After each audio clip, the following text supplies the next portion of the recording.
All right, everyone. Who lives in a pineapple under the sea? We all know the answer to that, but hey, might throw you off your toes because it's actually Rubbertoe with the next run ready to go. SpongeBob SquarePants Battle for Bikini Bottom. Rubbertoe. I'm super excited, man. Good luck. Have fun. Thank you. Very happy to be here. Jessway, I don't know if you want to take it away. Yeah, I can take it over. Yeah. So, what's going on, everyone? My name is Jessway, longtime community member, currently focused on the comp efforts for this game, but I'm doing speedruns for forever. And here today with us is Rubbertoe, who has been a top 3 runner of this game's 90% category for a long time, for years. So you're in for a treat today. I'm really excited. Rubbertoe, do you want to say anything before we get into it? Say hi to the people. Just hi, everyone. Yeah, I'm Rubbertoe. I've been playing this for maybe like 8 years, just about. And yeah, I'm excited to be here. It's 8 in the morning for me, Pacific time. So rising bright and early, yeah. So we're really excited to bring this to everyone. Hope everyone's having a great Sunday. So. I think we're, whenever you want to get into it, you ready, Rubber? Yeah. We'll give yourself a countdown from 5, whenever you're ready. Okay, wait, you want me to count down? I mean, I can count down for you too. Yeah, we'll do that. All right. Alrighty, let's get ready to get some SpongeBob going, folks, in 5, 4, 3, 2, 1. Bam. All right, so we're gonna get into it. This is a fast-paced category, so I'm gonna get right into it. For anyone who's not familiar, Battle for Bikini Bottom is a 3D collectathon platformer released in 2003. It's intended as a love letter to kind of the first few seasons of the show that came out by that time. So the plot for this one is Plankton has built an army of robots which kicked him out of the chum bucket, and now they're wreaking havoc all across Bikini Bottom, and it's up to our wonderful square hero to stop them. So early game we're gonna get into it. So Rubbertoe is gonna do a trick here called Hans Disable. So basically there's a lot of out of bounds areas within the game where Hans, the hand from the show, will kind of come and grab you so that you don't venture too far out of bounds. But if you get grabbed by him when going into a loading zone, it will actually disable him until you get grabbed again, or the game restarts the console. So we're going to use that pretty immediately here. So there's a spatula coming up that you would usually get by activating a bungee at the top of the jellyfish rock up here. But what we can actually do is we can actually jump across this chasm right here. Because Hans is disabled, we can just jump straight down. He won't grab us, and it unlocks a warp that we can use to save a lot of time immediately. And yeah, that's this first part. So if you haven't noticed, we're grabbing these golden spatulas. They're kind of the equivalent of, like the Super Mario 64 stars for this game. So Rubbertoe is going to do this trick, hammer skip. Basically, we manipulate this hammer into letting us creating a discount ledge so that we can jump up to the end of the area very quickly and grab this golden spatula. 1 frames. That's all I'll say. That was that was so that involved a 1 frame jump. So basically, when SpongeBob takes damage in this game, there's a single frame after his damage animation ends, where if you press the jump button, instead of getting the double jump, which is what usually happens, it will actually trigger his single jump so that you can perform a double jump out of the damage animation. But it is a 1 frame, and that was also a 1 frame jump. So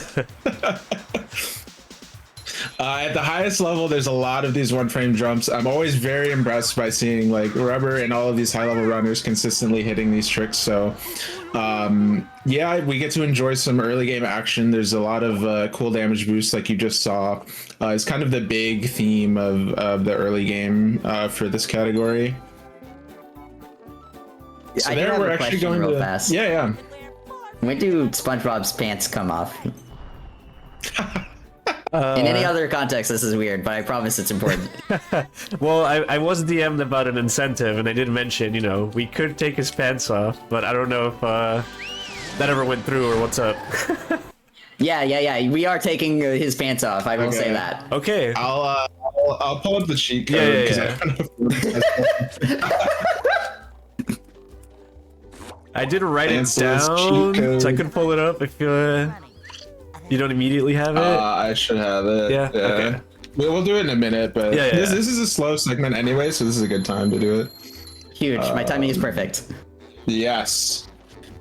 Yeah. Downtown is a lot of. This is probably like the slowest segment for the rest of the run. Like this is as chill as it gets.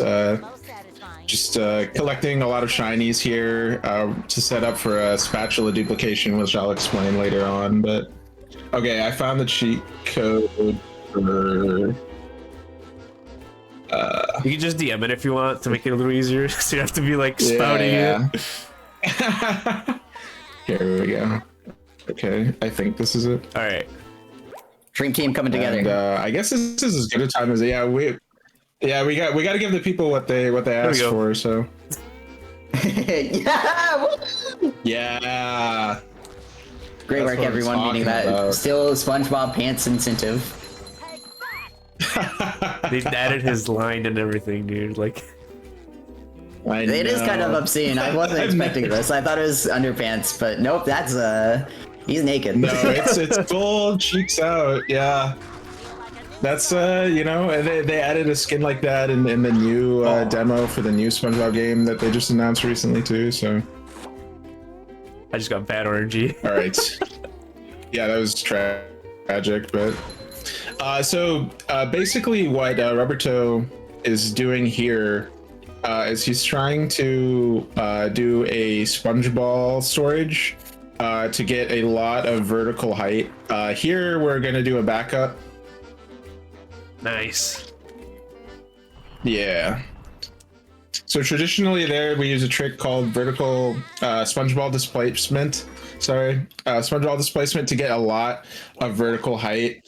It involves a lot of logic on the game end, where SpongeBob's like initial position when he enters the ball gets stored, and then depending on where he is when the ball breaks, he'll get a lot of vertical height. So we may see that shortly. We're going to take advantage of a glitch called vertical momentum storage. So basically, we're going to try to transfer the height that we gain from a SpongeBob displacement on a single frame, which he gets. Bam. And we transfer that momentum across loading zones. We can do that with the pause menu. There's a single frame after the scene loads to cash in on all that vertical momentum, and he hit it. So there's a few setups for that. There's a buffered setup, but by far, you know, you save a little bit of time doing it unbuffered, and Rubber, being the professional that he is, hits it every time. I was completely expecting to miss it, so I'm glad I did. All right. So here you'll see Rubber actually, if you've kept a keen eye, Rubber's been collecting some of these wheels from downtown rooftops. So each level has a minor collectible basically, and they're unique across each of the levels. So in downtown, it's steering wheels to save the citizens from the invading robots by driving them all out of downtown. So we're going to set up a exploit called collectible counter abuse, which basically tricks the game into thinking that we have the collectibles from a different level in a new level. And by doing that, we don't have to get the minor collectibles in other levels. We can just transfer the ones from downtown over. And that was a huge fun when you save that. That saves a lot of time. Sometimes I feel like this game is a parody of speedrunning, and I'm like, no, the people just actually found all this.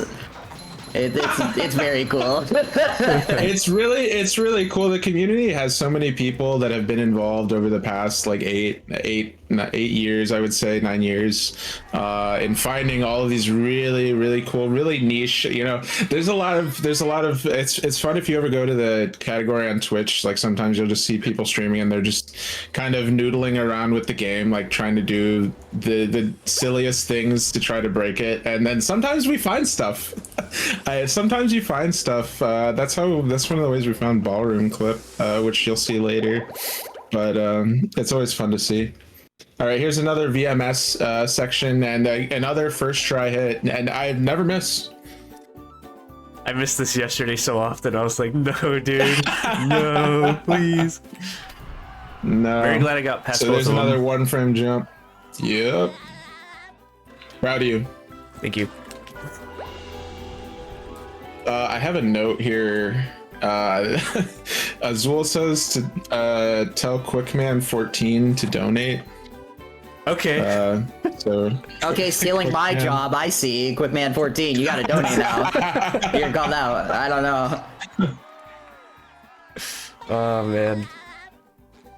That's funny. All right.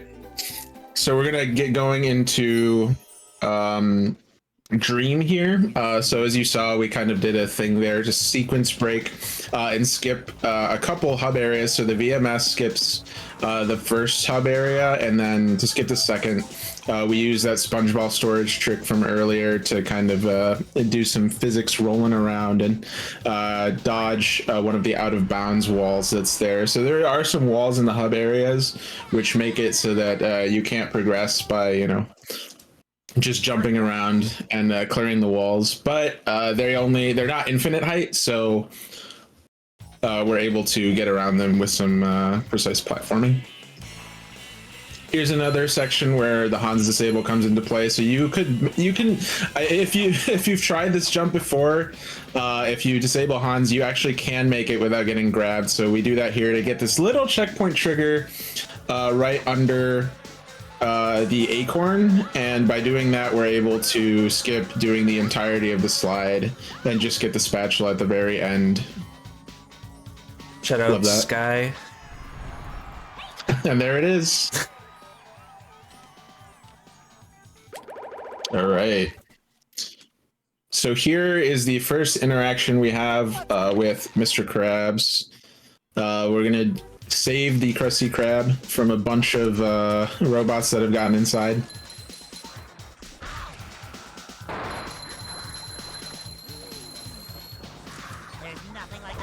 Oh my gosh. So this is one of the few areas in the run that has any RNG involved. There's probably like at most like 3 spots. It's a pretty low RNG run overall. But it is possible to lose like up to 6 seconds in the Krusty Krab depending on your RNG. So, all right. So the keen-eyed will notice that we went around Mr. Krabs before jumping on top of Squidward's house. So basically, we're setting up a trick, which is a spatula duplication, and essentially what happens is Mr. Krabs' counter for how many spatulas he's given you resets the first time that you talk to him in a particular area. And so what we try to do is we get the spatula from him after cleaning out the Krusty Krab, and then we talk to him immediately after in order to reset the counter, and that way we've duplicated a single spatula. There will be a second spatula duplication that works slightly differently, but the principle is the same, and that will come up in the second half of the second part of the run here in the mid game.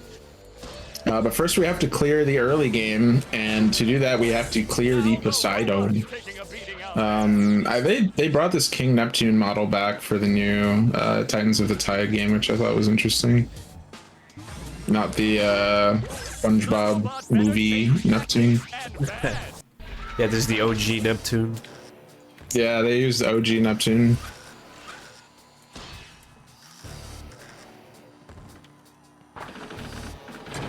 Yeah. So outside of downtown, these boss fights are probably like these are the last things that, you know, the community has to solve pretty much. These are the slowest parts. of the run. It is actually possible to clip through the floor here and grab the spatula that would be granted by beating this boss. However, you can only unlock SpongeBob's new ability that's granted by this boss fight, which is the bubble bowl, which is critical to a few tricks.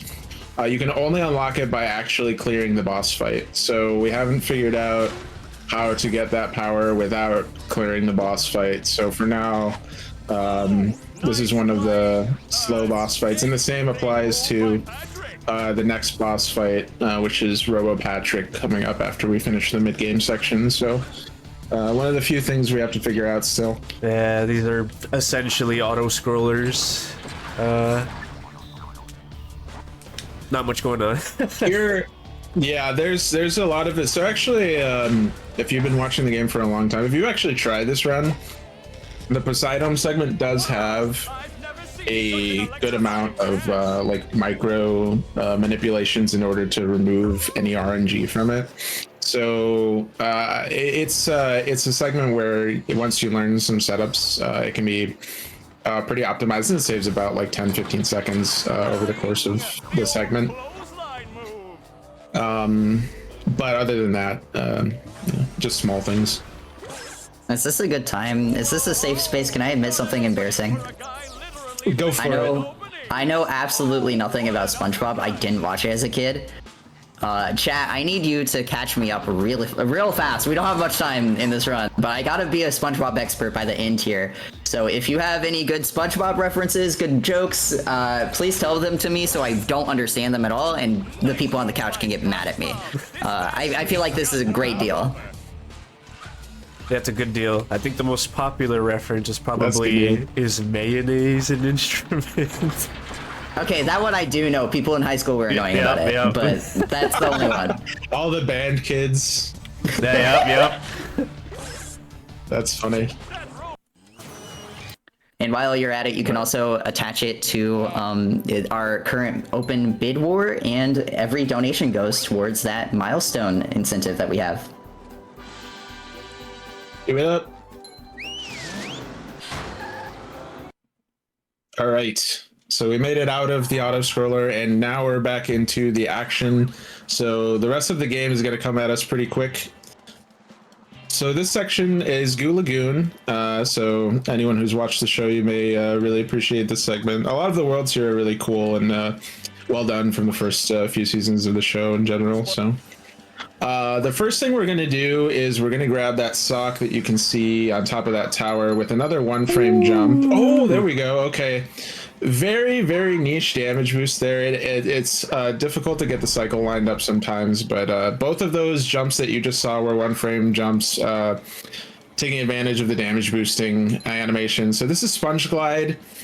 Sponge Glide is a pretty mystical trick. It's a glitch that basically uses a bubble bounce to lock in damage boost momentum, and then it causes SpongeBob to float in the direction of the momentum during the bubble bounce until he touches the ground.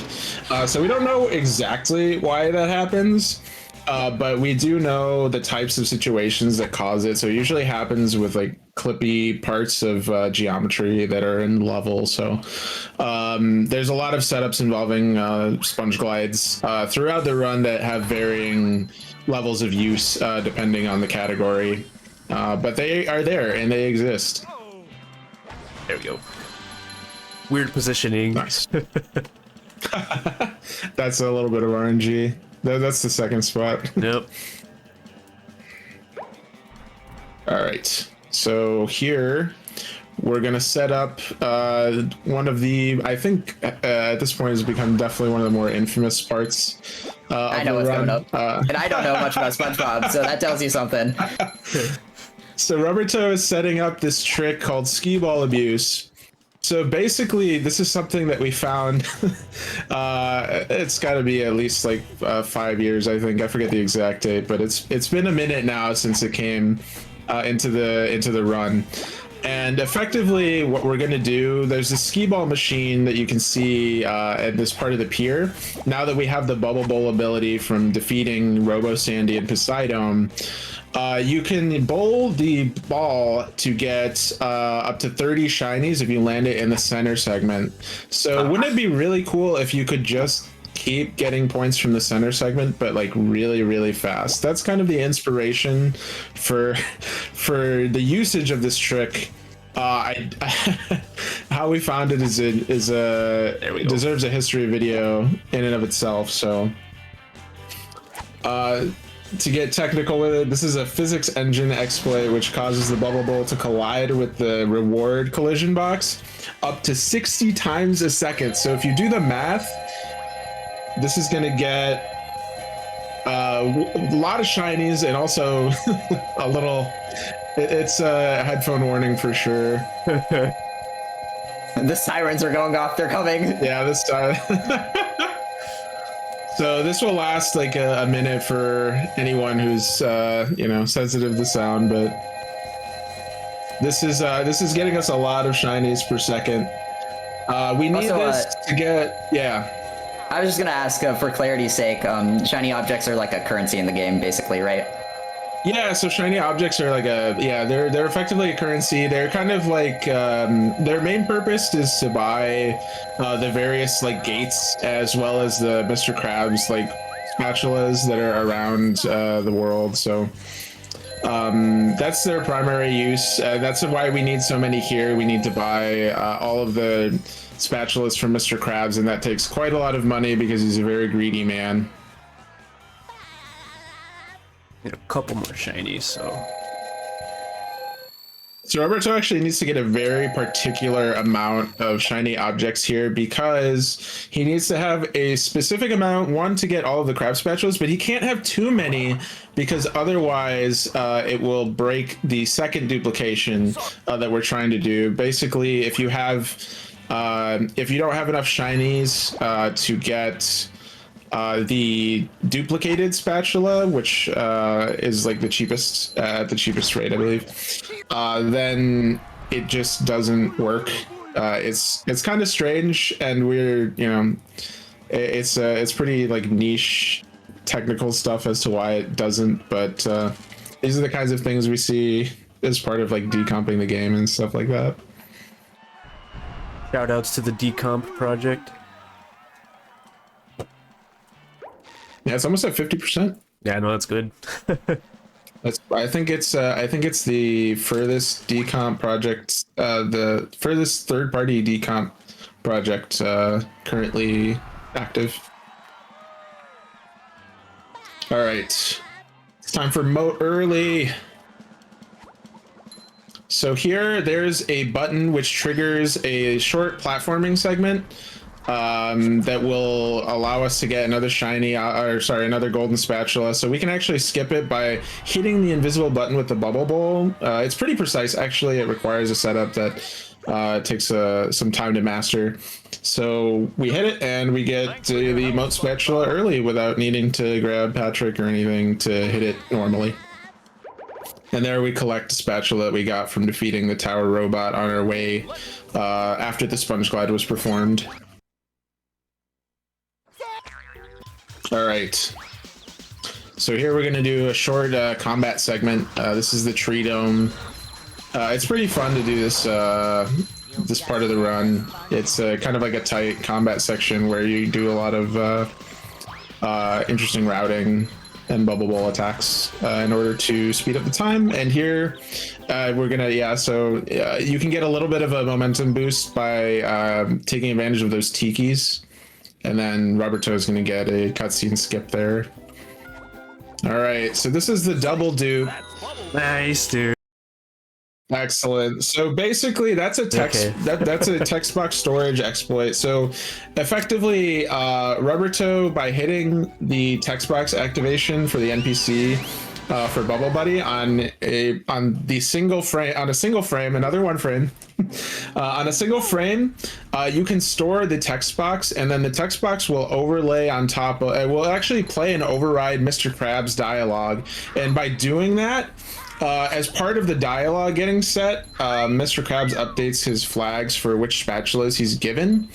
And so even though he gave us a spatula, that because the text box didn't complete, the flags were never updated, and so it's basically like he forgot to give us a spatula even though he actually gave us one. And that's how the second one works.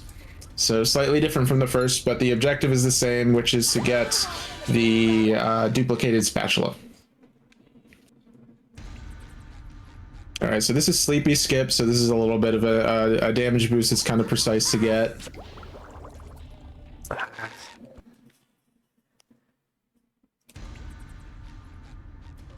No, I was gonna say I was gonna jinx you for it. So yeah, see, you never say it. Oh my you never say it because that's exactly how everyone misses it. You see it on every battle stream. That's how it goes. Guys, huh? Third try for sure. There we go.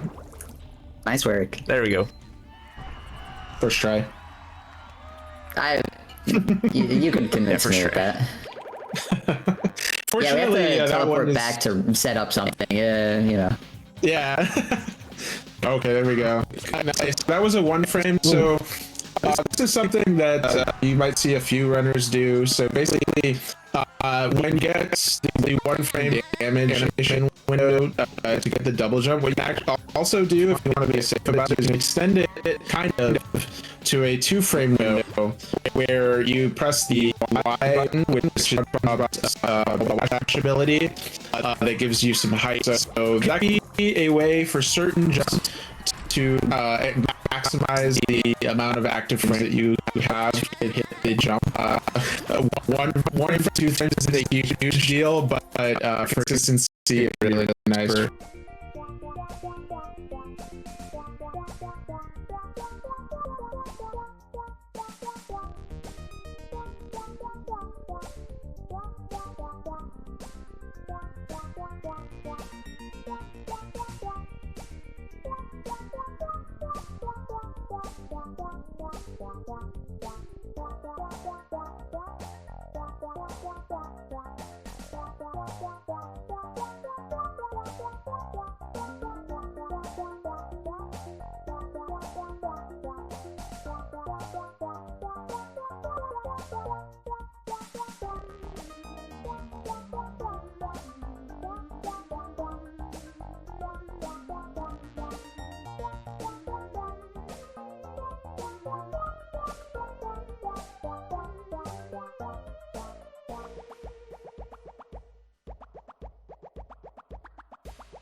real fast, and don't you worry, SpongeBob will remain pantsless through the break. I will make sure of it. I fight for you, chat. Gotta have what you can all what you all have donated for so far on the stream. And speaking of things that you can currently donate for, we do have 2 currently open incentives. So right now you can donate for, first and foremost, our current bid war open right now is Mario Kart World's character choice bid war. You have 4 options between Bowser, Toadette, Swoop, which is the little bad guy, and Cow. And of course, top level runners use Bowser. I say we give Peas what he wants. You know, give a donation to Bowser. Hey, I'm all for this. But you get to decide which racer Peas will use during the all knockout tours run later tonight. You have until the start of the run to decide for Peas, and once that run starts, you can't change it. So better be decisive, better be fast. Get your donations in now. Additionally, while you're getting those donations in, at the start of Neva later today, you must meet $3,000. It's a I'm issuing this challenge formally. You have to hit it by the start of Neva. I'm telling you, because we have an all collectibles upgrade for that any percent run. Chat, we're only $125 away, but we only have a couple more hours to go. So you better be moving quickly to get that met. Don't want to miss it. So get your donations in now, and while you're at it, tell me some SpongeBob stuff that I wouldn't get anyways. Oh, look, I'll ask my host assist, hey, is this a SpongeBob reference? And Fletcher will be like, I don't know, probably, run it. Do some Googling on the fly. Make my job harder, and while you're at it, get that milestone incentive. Only $125 away, chat. I know we can do it.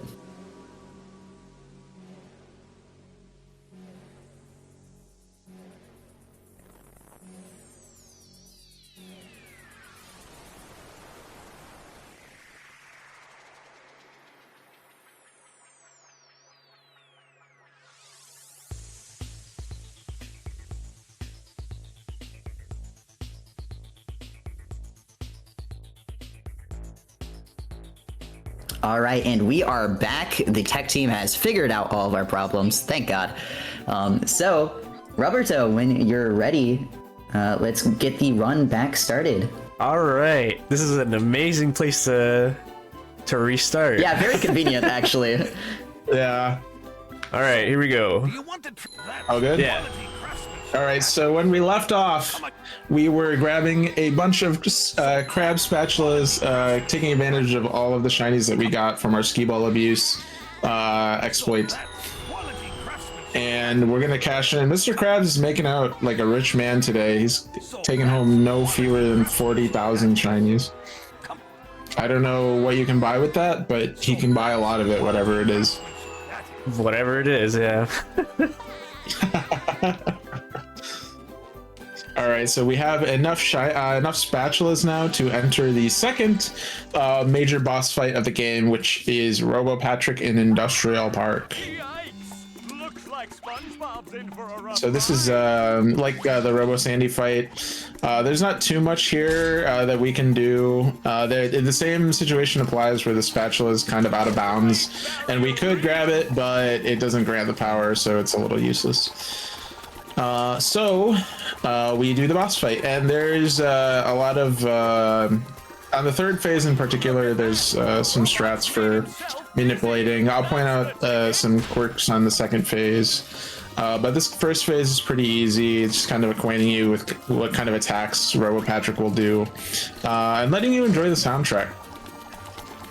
Yeah, out of the two boss fights, you know, Robo Sandy and Robo Pat, I definitely prefer the soundtrack for Robo Pat's fight. Yo. I have a question. So during our last run, we had the topic of robots with big asses come up. Do we think Robot Patrick has a dumpy, or is this kind of flat? Let's see. He's gonna spin. Let's see. I low-key think he's packing. I'm not gonna lie. Yeah, I think he's packing. I think his mama gave him something for sure. Yeah. Whoa, okay, Rubbertoe, I see you. Down. There we go, that's what I'm talking about. SpongeBob with his pants off, spanking Patrick. Only things you can see at twitch.tv/doodleplex. If you're excited about this, get a one in chat.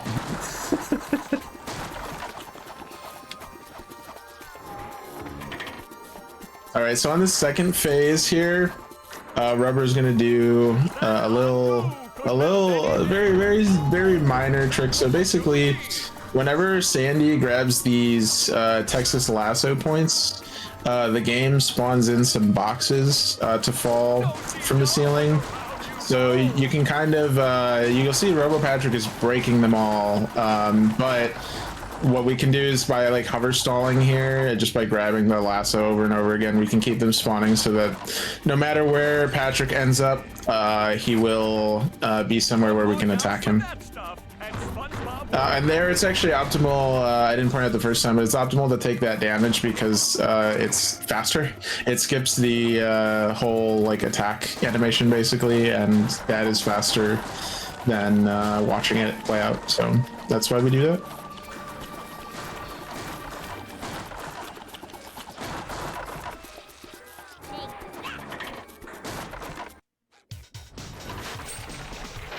It's a good thing he's got a lot of cake because we're giving it a beating today.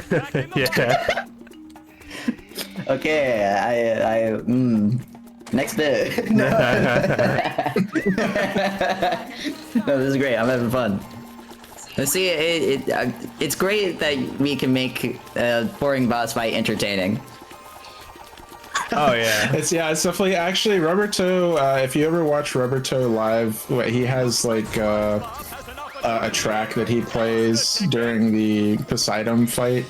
It's like I forget what remix it is, but the fun part of it is to see if he does the boss fight optimally enough that the last part of the song syncs up with the final hit. Yeah, it's called Yo by Jake Chudno, and it plays in Vsauce videos, and I just like to play that. Dude, yes! It's awesome. Yeah.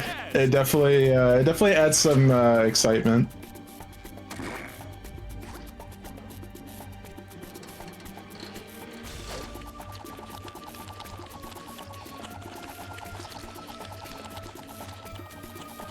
While we're finishing up this boss fight, I do think I will take a quick moment to remind everyone that this is Saving Sarah, a mutual aid event helping friend of the community and volunteer extraordinaire Doodleplex to end her housing insecurity and get to a better financial place in life.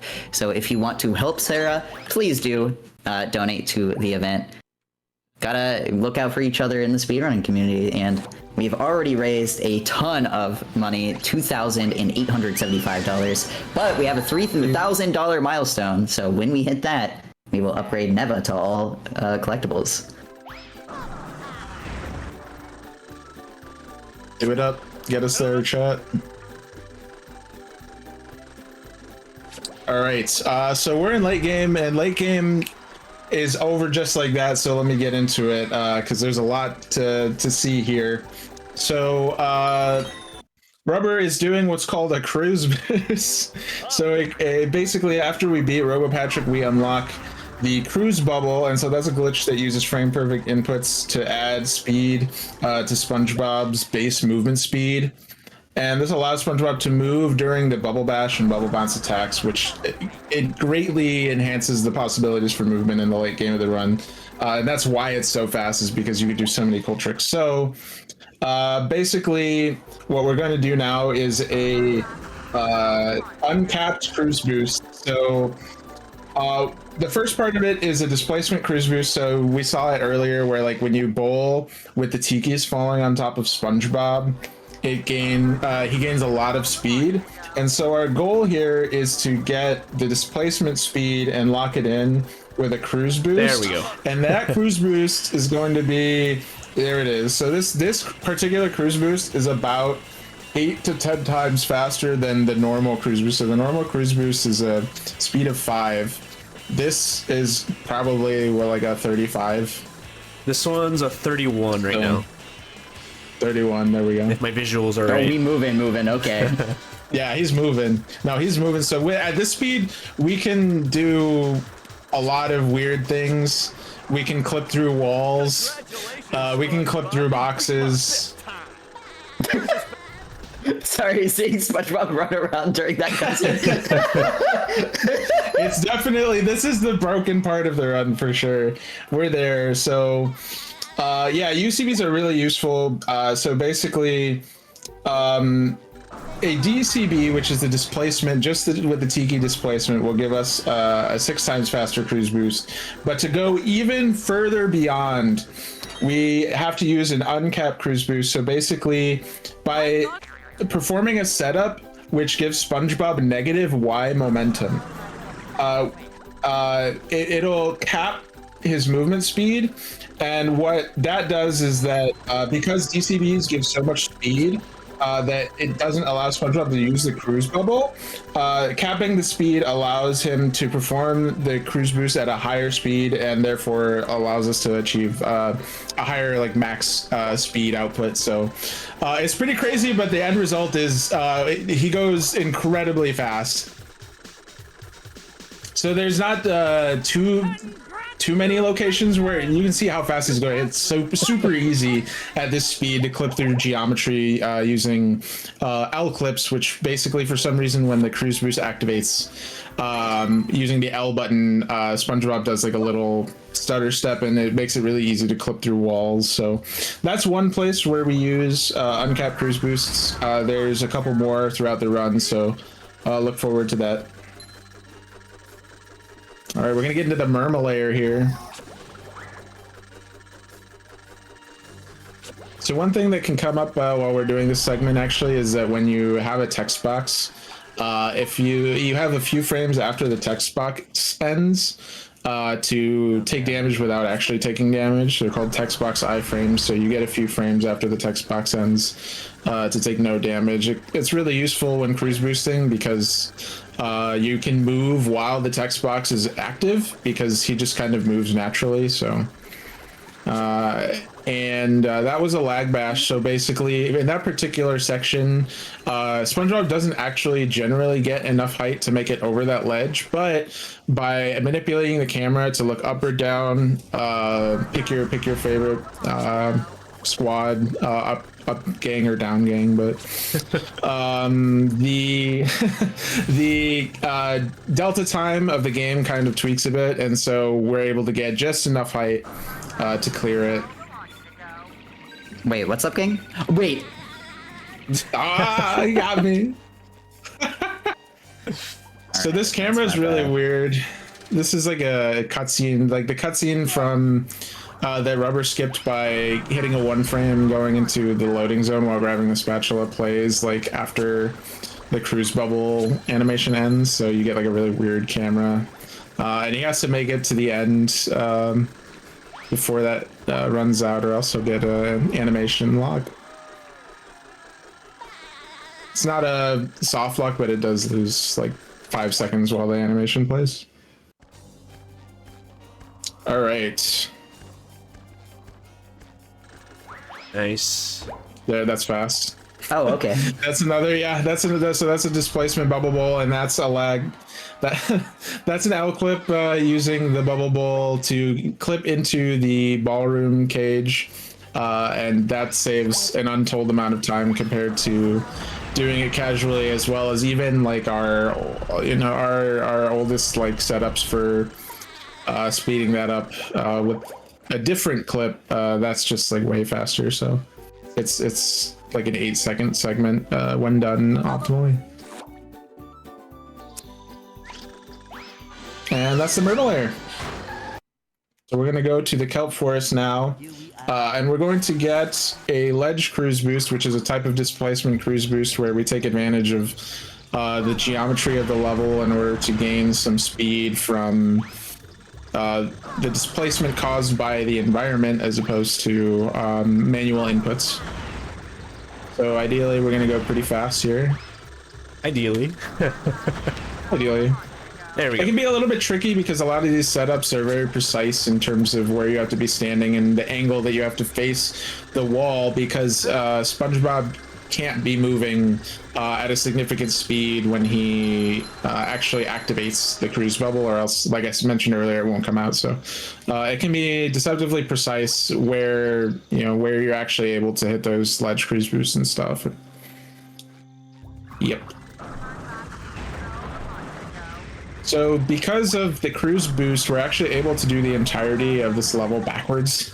We're able to get to this area, which is supposed to be the last area, and come here first after the main area in Kelp Forest. And we're going to keep doing that until we've unlocked the entire world.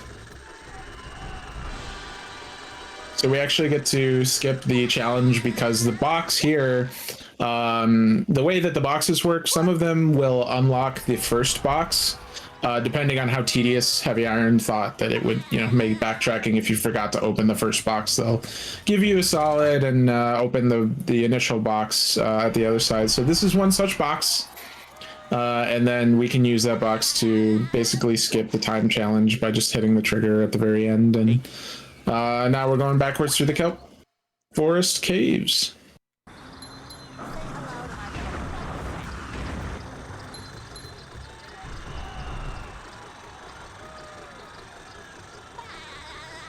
Whoa, did you guys see that? Whoa, did you guys see It's always funny to see how the cruise boost affects this. So basically, SpongeBob will... Oh, there we go. That was pretty clean. That was actually a pretty hard trick that Robert just said, but it like clips through the cage. But basically, when SpongeBob has his cruise boost active, he will always face the camera during the... He's programmed to always face the camera during the spatula cutscenes, where he celebrates getting the spatula. And as a result, he kind of moves in a circle as he moves around and tries to correct himself to face the camera over and over again. So you kind of get like this weird like carousel effect. All right, so here is another UCB setup that Rubber's going to do using some tiki. So these are all pretty precise, so we're going to give it a couple of goes. You have to be facing a particular way. You have to give yourself the negative Y momentum, and you have to make sure you carry that angle all the way to the tikis. Basically what he's trying to do here is he's trying to be completely perpendicular to the tikis in order to take advantage of the displacement speed and capture it in a cruise boost. So it's incredibly precise. I can't hit this, and I've been playing this game for forever. I suck at these, but you saw it earlier how fast you can go, and we want to use that speed in order to do the entirety of Rock Bottom, which is a pretty open level here. So it's really big, and our goal is to make it extremely trivial. As you can see, by using this UCB, we're able to go through basically the entirety of the level in like just a few seconds. And so we're gonna go back here, grab a couple other socks and spatulas. There's another one. SpongeBob laughing while this is happening too. It's definitely giving little chaotic gremlin energy for sure. Yeah, I love it. All right, so we need to hit that button in order to activate a inactive spatula. So some of the spatulas in the game are hidden by events, and then they're revealed when they start. So the slide is one such of those. So you have to hit the button in order for the slide to spawn, or for the slide spatula to spawn. And so we do that, and then it's way faster to UCB over to the spatula than it is to try to go down the slide for sure. So. All right, and here Rubbertoe is taking advantage of that collectible counter of use like I mentioned earlier. So there's 6 campers, but there's also 6 steering wheels that we've collected in downtown. So we're able to, by hitting a 1 frame coming into the level, of activating the cruise bubble. It basically stalls the game's update function such that when you exit the cruise bubble, you're able to walk over to Mrs. Puff and cash in the 6 steering wheels for the 6 campers that you're supposed to collect in that level. So I think Mrs. Puff got a little confused somewhere along the way, but you know, it works out for us.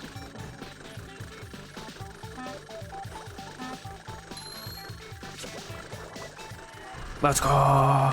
Actually, it's funny. Oh, there we go. Clean Squidward's Dream is. This is probably one of just like the nicest cruise boost segments to pull off, and it's a good showcase of just, you know, how useful and nice the cruise boost is for making these levels fun to complete. And there is our final spatula for Mr. Krabs. We did it. We duplicated them all. Actually, I have maybe a dumb question to ask 40 minutes in. How many spatulas do we need total? So we're going for, that's actually a great question to ask at this exact moment in time.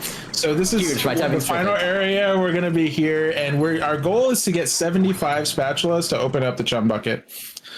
So we're only 9 spatulas away. We're going to clear this last area. We're going to cash in 1 more sock, and that will give us exactly what we need. So here's our 3rd and final UCB.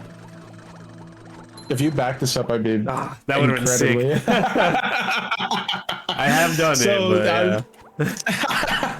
So this is our 3rd and final UCB. So this is going to be another showcase of just how quickly these levels can be cleared using these uncapped cruise boosts. So it's one of the things that we found within the last few years that have just completely broken the game in terms of top level runs.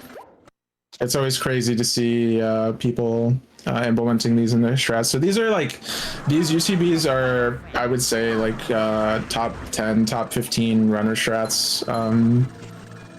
These are kind of the last thing to get implemented by people, and the movement involved is always precise, and you're going so fast that it's incredibly hard to control SpongeBob. So you really have to spend your time, you have to put in the time practicing the routes, practicing the movement to make sure that you don't drop the cruise boost, you don't take damage.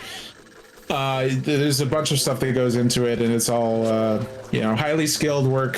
So shout outs to Rubbertoe for making it look like it's the easiest thing he's ever done in his life. Yeah, and correct me if I'm wrong, Rubbertoe is 2nd place for this game right now? He's currently 3rd, actually. So he has been 2nd for a while. He was 2nd for a long time.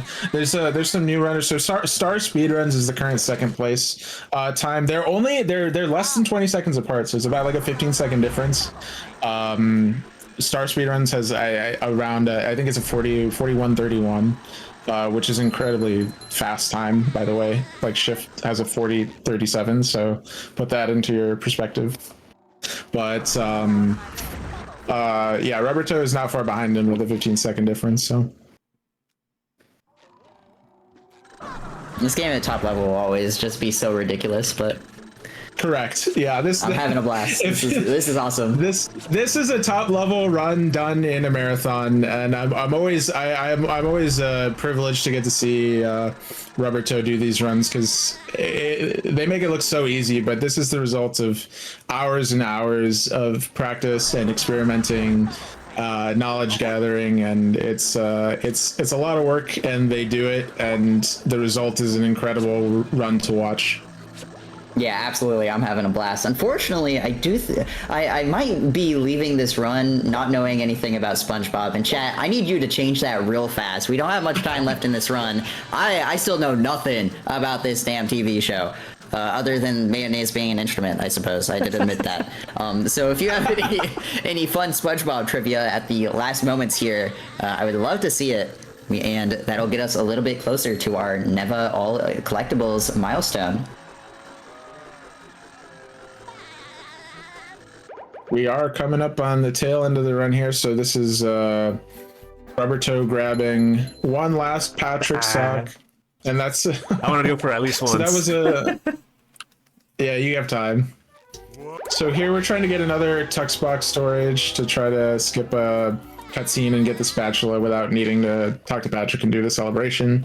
It's another one frame, so don't get it every time, but They serve food here, yes, but they don't serve love. and we're gonna get this one final spatula for all the marbles, and we'll be able to enter the final boss fight of the game, Robo SpongeBob. You know, I hate to see him go, but love to watch him leave. SpongeBob has an opening, but will he get the drop All right. on the robot?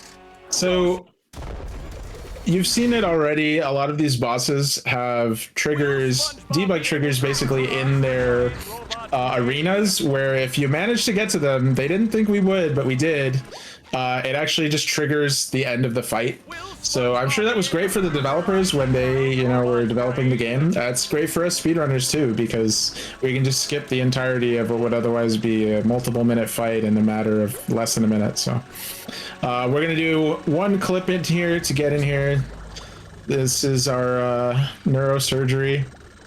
We're going to perform neurosurgery on Robo SpongeBob to defeat all these fuses, and time will be on hitting this third fuse here.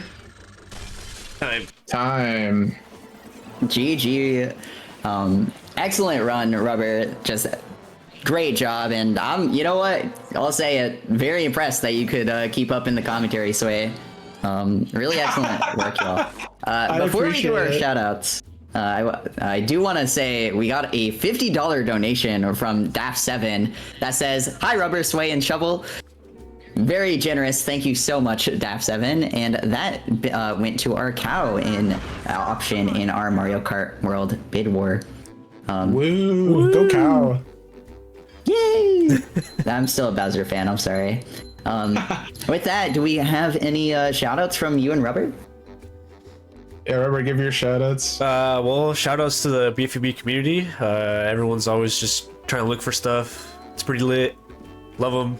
Shout outs to you, Jessway, for commentating for me, because I am a nervous wreck and I would not be able to commentate while doing this insane run full of one frames and same frame tricks, dude. Oh my god. I'm like sweating up a storm, but I'm glad I got through it, you know? Final time You here. did great. That was an excellent run. Oh yeah. This run was actually not that bad. It was pretty good. Had a blast. Yeah, thank you for having me. Yeah, I'll shout out the Battle for Bikini Bottom decomp community, because we're almost at 50% and decompiling the game. Like I mentioned earlier, it's like the furthest third-party decompilation effort for the GameCube. So I want to shout out all the folks that have been working on that over the past year. We made a lot of progress, and that hasn't been made otherwise. So love you guys. Yeah, and any places we can find both of you? Twitch, YouTube? Yeah, so you can find Rubbertoe, yeah. Yeah, go ahead. I'll say you can find Rubbertoe at twitch.tv/rubbertoe64. Come check him out. He's always got really entertaining Bob speedrun streams. And you can find me on Twitch as well at twitch.tv/Jessway with an underscore at the end. Jessway underscore, because I'm fancy. Extra flair. Well, I love it. Thank you all. Thank you both so much for doing this amazing run. That was an absolute blast. And up next, we will have Subnautica. So I'm really excited to see that run. Thank you both. And we will be right back with Subnautica in just a few moments. Been a pleasure, Keep folks. hanging out.